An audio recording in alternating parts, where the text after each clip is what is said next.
Hey everyone, we are live, or I'm live, and you're also live wherever you are. Because if you weren't live, you wouldn't. Never mind. It wasn't going anywhere worth listening to, right?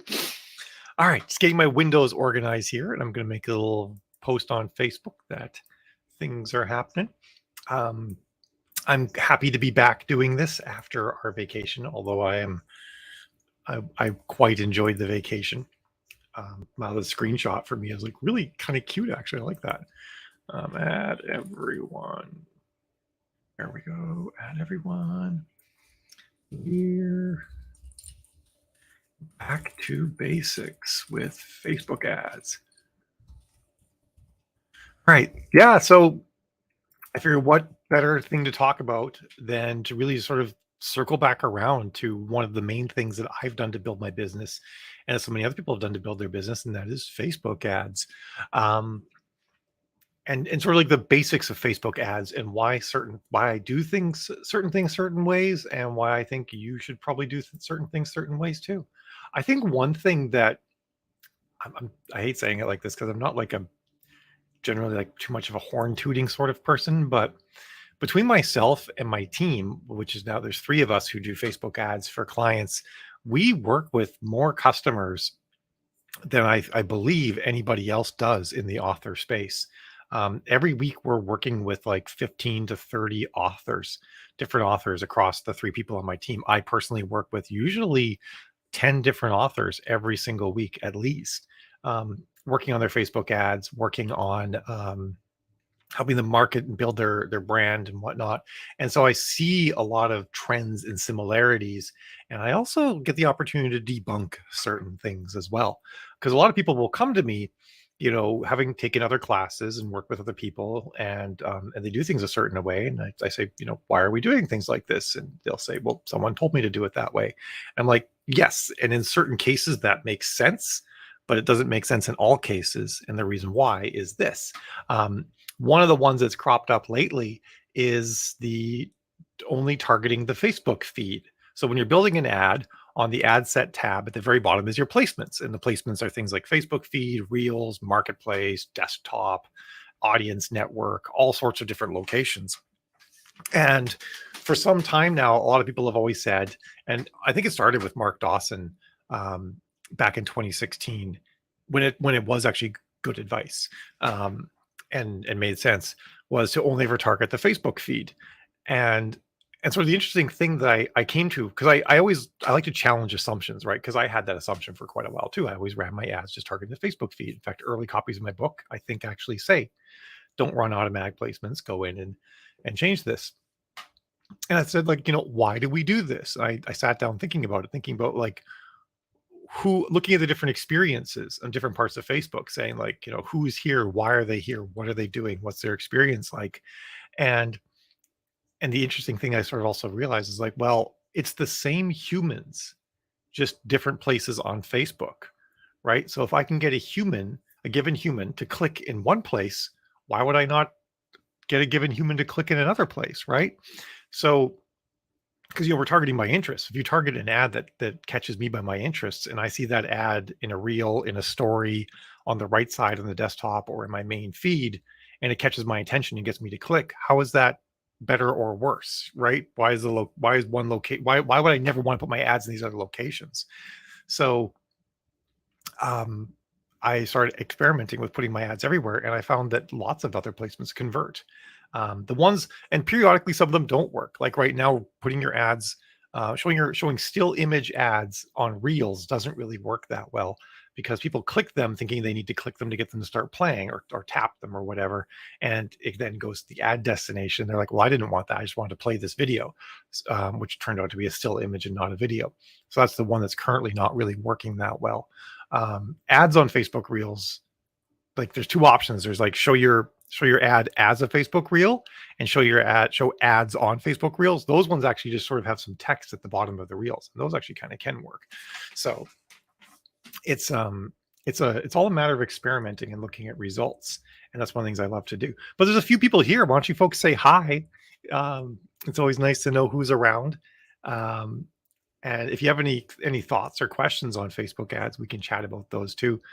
Things I've experimented with, things that you're curious about. I'm open to answer anything today.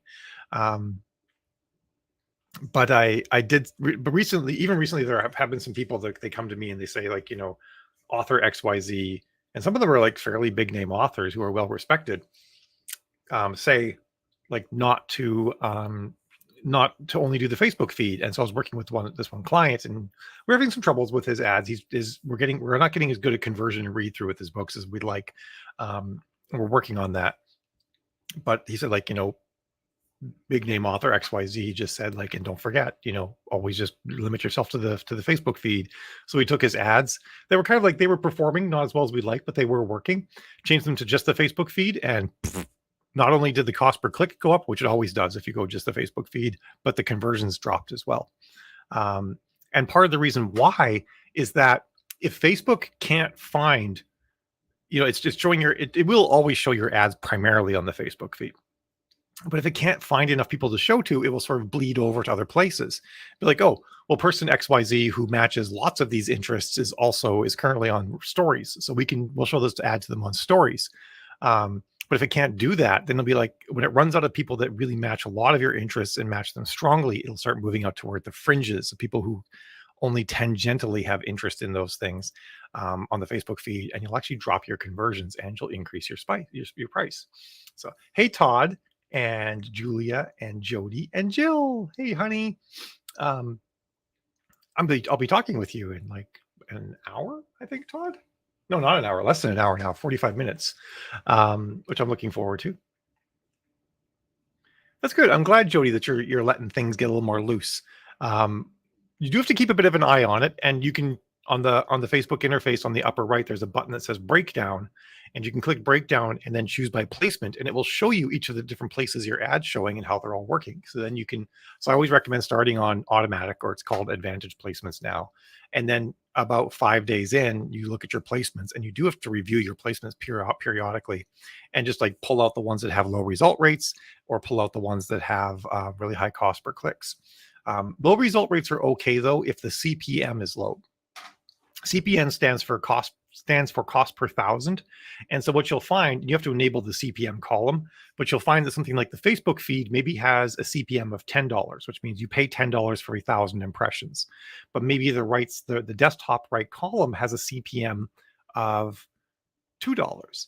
So even if your result rate's lower, you're like, well, my result rate is lower on the right side of the desktop, but it's costing me 1/5 as much to get impressions there. So it's sort of like, you can like look at how expensive the audience is and keep that in mind when you're looking at your result rates. Like a low result rate audience that is also cheap to reach isn't the end of the world. But if you have a low result audience where like maybe you're spending $25 to get 1,000 impressions, and your cost per click and your result rate, is like 2, that's terrible, right? That means these people are expensive to reach and they're not interested in what you're showing them. So that's something to keep in mind too, is that CPM number. Julia V says, recently I boosted a post on Facebook. I'm going to put it right up on the screen, and want to limit geographically, which I hope it did, but I saw on IG the posts were totally out of the area, like served in other states. Yeah, I don't know if geographic limiting should work on Instagram as well. I would strongly recommend against boosting posts, though. Unless you go through the settings really stringently, boosted posts are actually awareness ads. They're not traffic ads. So Facebook considers a positive result on a boosted post to be someone seeing the ad long enough to indicate that they probably read it. Like, that's all they're looking for. And then they'll look for more and more people that will see the ad and read it, but they're not looking for traffic. So it depends on your goals, right? If you're boosting a post purely for awareness, then it's great. But if you actually want traffic and people clicking, then boosted posts actually aren't a good idea. You can turn boosted posts into traffic ads, but you're better off actually just building an ad in the ad manager. You'll get better results from doing that. Let's see. Jody says, my audience hasn't really been hitting. I have a much older audience, so it's been baby steps. It is a process to find your audience. To be honest, most of us have older audiences. I recommend only running Facebook ads to people, generally speaking, over 45 years old, but I do test with people sometimes going down into the 30s. Pardon me. It is lunch with Mal, so Mal has to eat. and hopefully you're not catching my microphone. The microphone's not catching me eating. I did, by the way, find out, because I know in previous Lunch with Mal's, my audio has been cutting out for some people, but not others. And I've had a couple of other situations too where audio cut out. And so the microphone I use is a Yeti X, which is like the best models that Yeti has. And I have two of them because I sit in two different places. I'm up here in the warmer months. I'm downstairs in the colder months. And there's some periods in between where I fluctuate back and forth a lot because it's some days it's a little bit too cold to be up here. But I like to be up here whenever I can. So if it's like sunny, this room will warm up a lot. So that's why I have two mics, because they're $150 or something like that. This mic is significantly quieter than this mic with the exact same settings. I cannot get this mic to be as loud. Kind of actually makes a weird noise when I wiggle it too. Gee, it's a little loose and strange. Anyway, long story short, I think this mic actually is defective, and that's why I've been having mic problems. But I also got this new boom arm, which is the best mic arm I've ever got in my entire life. I'm probably gonna do a Facebook post about it because I love it so much. But it actually comes up 26 inches straight up. You can angle it as well. So you can actually put it behind your monitor and have it come up over your monitor, which is really good for what I do, rather, because otherwise it has to be mounted like way off to the side. And I'm in love with this boom arm. I really am. It's my precious, and the microphone actually working. But anyway, yeah, enough about my microphone. Yay, I'm glad, Jody. I'm so glad. And yay for better audio. Yeah, I'm like an audio fanatic, so it's been vexing me tremendously. And I didn't think that the new microphone, that the new $150 microphone I bought in January was actually like the source of my problems. But turns out it was. So yeah, so my audio setup aside, which I know is like an issue for all of us, because if it doesn't work, it makes this a lot less enjoyable, right? So yeah, so I've been thinking a lot more about the back to the basics stuff with Facebook ads. Why do we do certain things? Why do we make certain choices? And that's been like one of the biggest ones, has really been like retesting my assumptions around placement and actually coming away validated that advantage placements is what automatic advantage placements do still work. And I work with a number of authors as well who sell on Shopify. So ads go direct. The ads send people directly to Shopify. And the interesting thing is if you're running conversion ads, Shopify reports back who purchased. And so your cost per result is actually like your cost per an actual sale on Shopify. And we see in those scenarios that people buy on other placements. People will see a story and they'll buy, or they'll see a reel and they'll buy. So I know for sure that they do work, because I actually have like proof positive confirmation that purchases do happen on those other placements. But yeah, I'm curious, does anyone have any specific audience questions? Like, I'm kind of curious, Jody, who you've been targeting and how you're building your audiences right now. I just was on a call this morning and I was talking about how I've talked about this before, but I feel like we can't talk about this enough. How reading, people have seasons in their life, right? Like we've all got seasons in our life, but reading also has seasons in our lives as well. And we are likely to, what am I trying to get at here? There's periods in our life where we're going to read more, I guess is the easy way of saying it. In our teens, we might read a lot, and then we go to college and we get that first job, or maybe two jobs trying to pay for stuff. And then we get married and have kids. Our time that we have available to read diminishes in our 20s and 30s quite a bit. And not until our kids get older in our 40s do we have time to read again. And so that's one of the reasons why I find targeting older generally works better for everyone, unless you're specifically writing books for a younger demographic. That doesn't mean YA. That means like socially you're targeting like what kids are looking to read. YA books are actually primarily read by people over 65, because they look for YA because they're looking for clean books. So they'll go for YA. But it's just more bang for your buck. So someone maybe who loves reading fantasy, but's in their 30s, has kids, has a job, working like crazy, going to bed, burning candles both end, all that. They might love reading fantasy books, and maybe they read one a year, right? but when they're 50 years old, they might read one a month or one a week because they've got more time on their hands. So you're going to get, from an ad perspective, you're going to get better ROI because the older people are a little bit less discerning about the books they're going to pick up. They're more likely to be like, oh, well, it looks like it might be pretty good and I need a book to read today, so I'm going to read it. Whereas someone only reads one book a year, they're going to be like, I'm going to make sure this book is like the book I want to read, and generally that means they're going to read from authors they already know. Okay, so Jody says my Facebook audience is great. My Instagram audience sucks. Okay, that's interesting. Historical time travel adventure. I target Doctor Who, Diana Gabaldon. Yeah, all right. Does it have a romance element to it? I just asked it because of Outlander. Usually, so are you running separate, one ad for Facebook and one ad for Instagram, or are you just running an ad that targets them both?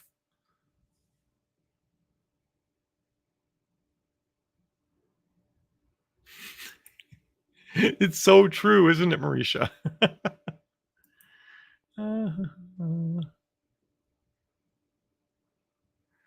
Let's see. BookBub just sent out an email saying we should use CPC versus CPM. What do you mean by CPC versus? Do you mean they're saying you should use CPC instead of CPM? Okay, so Jody, you're running. You said nope, but I'm not sure which. You're running to target both. Okay. So the thing is, you're not going to do much on Instagram. Instagram is very competitive during the week. You'll actually find that if you run ads, Facebook ads, and you do automatic targeting, or you target a broad swath of things, that you'll get more action on Instagram during the weekends and not so much during the week. And that's okay. It's just like some extra people, getting some more eyeballs on things.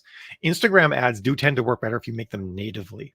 So you actually make them inside the Instagram app. You'll actually find that they work better. So I do some of those as well, but I also do like generalized ones that I run in Facebook. But it's not really an audience thing on Instagram. It's just that it's really expensive to advertise heavily on Instagram.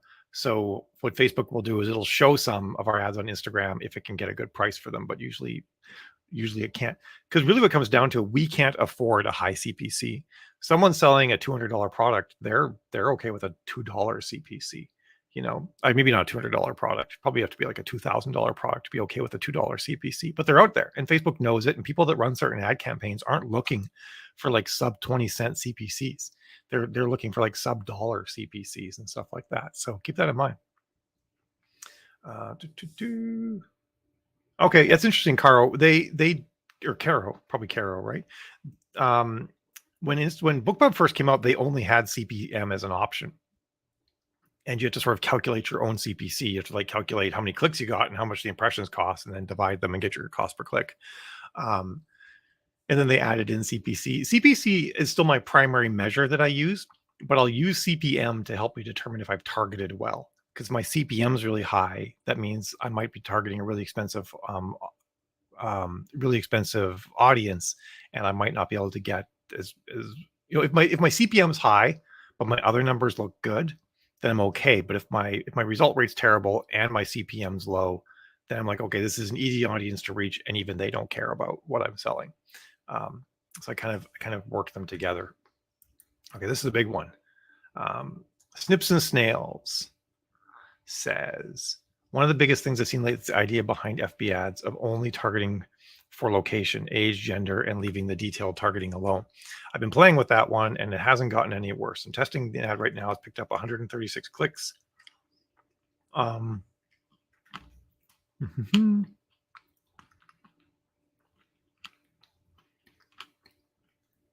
So I guess the question I'd have here is that it really comes down to conversions. Are you making sales? Because I can target, I could run an ad that says click here for a free pony, and I could probably get like 3 cents per click, and it'd be amazing, but I wouldn't sell any books, right? That's obviously an extreme example, but sales really do matter. A lot of that advice is, if I were to say that there's advice to look out for and to be very cautious of, I would say that's the advice to look out for and be cautious of. I would almost say it's terrible advice, but not quite. The reason being, is, so it used to be with Facebook that you actually wanted to build really, really narrowed audiences. In fact, you wanted your audience to be under 100,000 people because Facebook was terrible at figuring out if people actually want to see your ad or not. Facebook is actually now better than we are at finding the people who want to see our ads. And that's why this sort of thing actually can work, especially if you're like a known name, a known author name. Like if you're a contemporary romance author who's, maybe not quite a household name, but very close. Yeah, just advertise to every woman in the United States over 45 years, and you'll be fine. But if you think about it, there's about 90 million women over 45 in the United States that Facebook can target, and about 60 million of them are readers.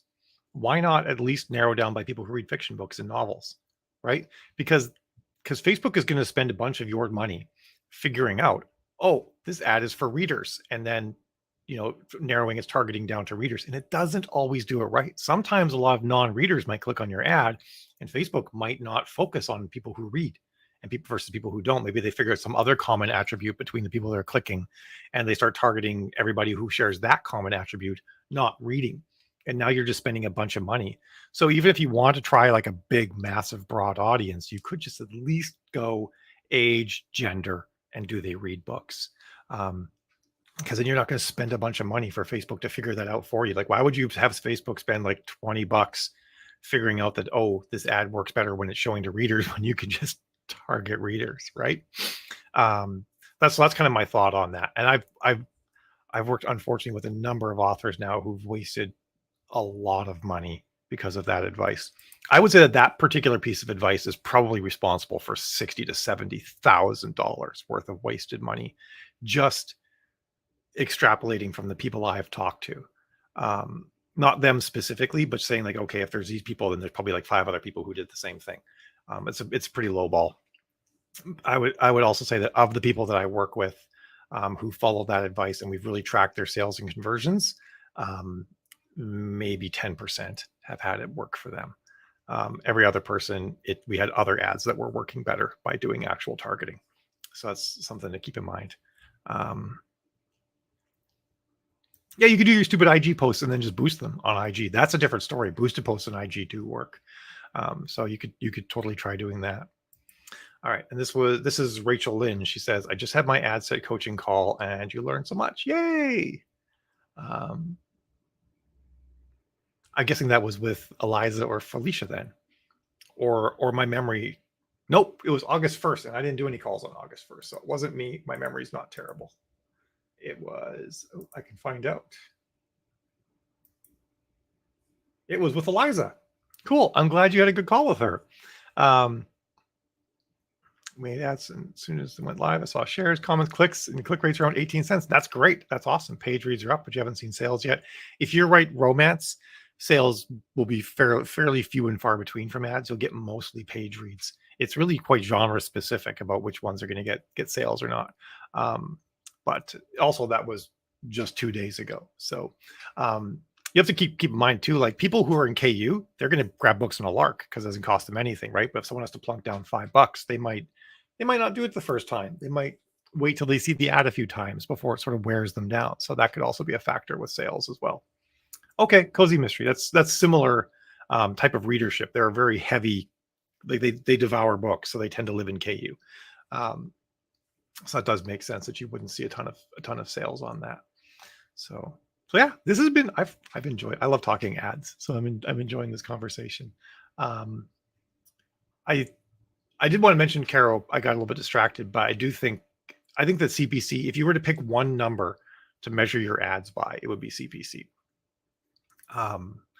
But CPM can be important as well. But I do agree with the gist of what BookBub said, is that the CPC matters, because let's say, for example, you work out, like you take a book that's not selling at all, and then you start running ads for it and you get a certain number of sales, and you can be relatively confident that all those sales are coming from that ad. And let's say you're getting a sale every 30 clicks and your CPC is 30 cents per click. Well, 30 cents times 30 is $9. And right, yes. And so you're like, wow, I can't be profitable at $9. But 30 clicks times 30 cents is $3. 30 clicks times 10 cents is $3, I mean. And that is profitable. So your CPC matters a lot. And it's and at the end of the day, right, advertising comes down to profitability, because you want to run profitable ads. So yeah, if you have great CPMs and great result rates, but your cost per clicks are so high that the ad can't be profitable, then it doesn't matter how good those other numbers are. So definitely, if there's one number to rule them all, it is the CPC for sure. Not worried about no sales yet, hitting the target audience. Yeah, I think that sounds about right, Rachel. I would agree. I wouldn't be worried about sales yet either. Especially seeing a bump in reads already just 2 days in is actually quite good. So I'm glad to hear that. That warms the cockles of my heart. That's something my stepmother used to say. It sort of stuck with me. Warms the cockles of my heart, which apparently are the chambers in your heart. Those are your cockles. Just in case you were curious, just in case you want to use old timey sayings in a book. Now you've got a little bit of the history there. However, I do need to jet, I think, though, because I have a call with Todd, who's here in 30 minutes, and I want to take a little bit of time to prepare for that. So I'm going to run off and do that. Oh, but Jamie has a question. We'll answer that first. If you create a dynamic creative ad, and do you eliminate pictures and text over time to the best ones? Do you use that breakdown to create whole new ads? I eliminate. I don't create new ads, because every time you create an ad, Facebook might not actually show it to the same people.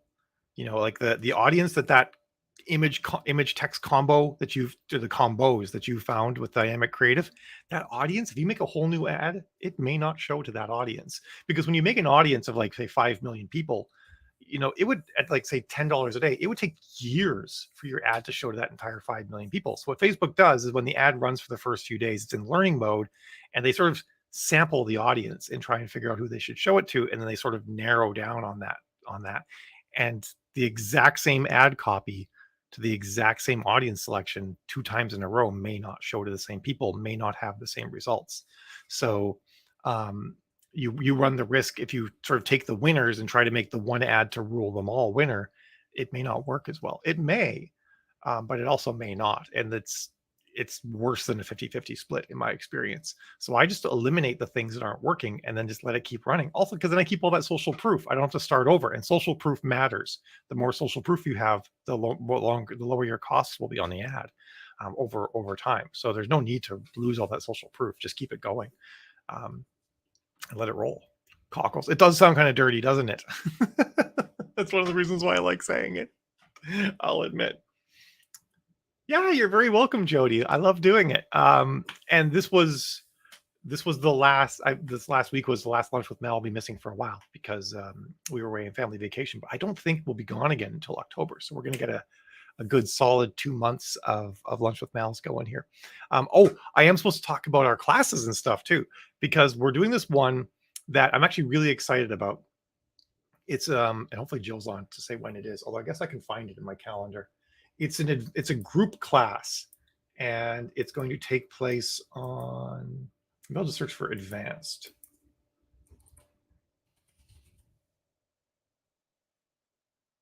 Looks like it's on Sunday, August 13th. That can't be right. Should be during the week. Anyway, I'll see if I can post some details, or you can reach out to myself or Jill, just DM us or something like that. But the whole thing is a 6-week class. Every week there's a training period and there's a Q&A. So we have training for an hour and then Q&A for an hour on a separate day. So you actually get to implement the things we talk about, and then we have a Q&A on it. And it's only $797, which is a lot less than one-on-one consulting costs, but it actually gets a lot of the same things, because we'll actually look at some of your ads and some of the specific issues you're facing. And you'll also get to see the issues other people are facing and their ideas, and that can actually help you out as well. So it is coming up. I think it's coming up in September. And like I said, it'll be a 6-week class, and it's going to be a great way to sort of get a lot of like personalized help and attention on your ads without having to pay for a pure one-on-one cost. And we're going to go through, a lot of the details on how to set up ads and how to measure ads and creative and images and scaling. And we're going to get to sort of work through all of those elements throughout the entire class. So I wish I'd remembered when it started. I should have prepared for that. Let's see. Oh, I actually do know when it started. I found it in my calendar. It starts on September 5th. Is the first one at 10:45 Eastern in the morning. So we'll dive in, and then it'll be 6 weeks from there. I think we're skipping 1 week at one point because we're going to Canada to visit my family, but that'll be good because it'll give people's ads a little more time to run before we do reviews on them and stuff. Ta-da, look, Jill's right here. Oh, 727. That's better. I said 797. It is the best value I think that we have. In fact, I would actually love to only do these classes because I feel like, it's a good use of people's time. They're going to get 6 weeks of instruction, and they're going to get a lot of information. You get all the videos for both the classes and the Q&As. And then you could always tack on some additional one-on-one time at the end to go over any particular issues that you had, or to do some check-ins or something like that. And it's I think it's just a great use of everybody's time and energy and money, and it like maximizes everything. So with that being said, though, I am going to jet because I got prep to do, and I need to finish eating my lunch because I don't want to be chewing the entire time I'm on here. But as always, it's great seeing you guys, and I hope you have a fantastic week. Bye. Maybe Ivor. Yeah, it might not be a bad idea. And then we could possibly, for your calls, we could possibly take a break while that class is going on, and then maybe finish up afterward. You could reach out to myself or to Jill if you want to talk about that a little bit further. How many targets? Oh, I don't, Jamie, I don't do any of that kind of targeting. I target, if I'm targeting by authors or literature or public, when you do targets on Facebook now, they actually show you in these parentheticals if it's like a literature target or something. So let's say contemporary romance is a literature target. We didn't used to know. It could have been like TV shows or movies. Now we know it's a literature target. So if I could target just contemporary romance, I don't do any filtering like Kindle or Amazon or anything.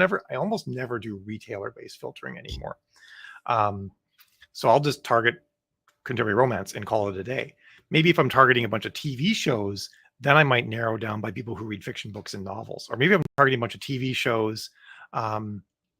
There's certain genres that have some really nice broad targets. So maybe I'll target a bunch of romance TV shows, and I'll narrow by romance novels. So I get people that I know watch these TV shows, and not only do they read books, but they read romance novels. Because we have everything. Most of us have at least books and ebooks, and some of us have ebooks and audio. Like we have books every which way people want to read books, and most people buy books on Amazon. 85% of all books, both print and digital, are sold on Amazon. So even if you're in KU, chances are you have what people want and you have it where they read it. So there's no need to narrow down by store. So that's my thoughts there. But I'm going to jet. Thanks for the questions. Feel free to reach out if you have any further, or post them in the group. And you can always tag me or tag Jill as well if you want to make sure we see them. And have yourself a fantastic day. All right, bye.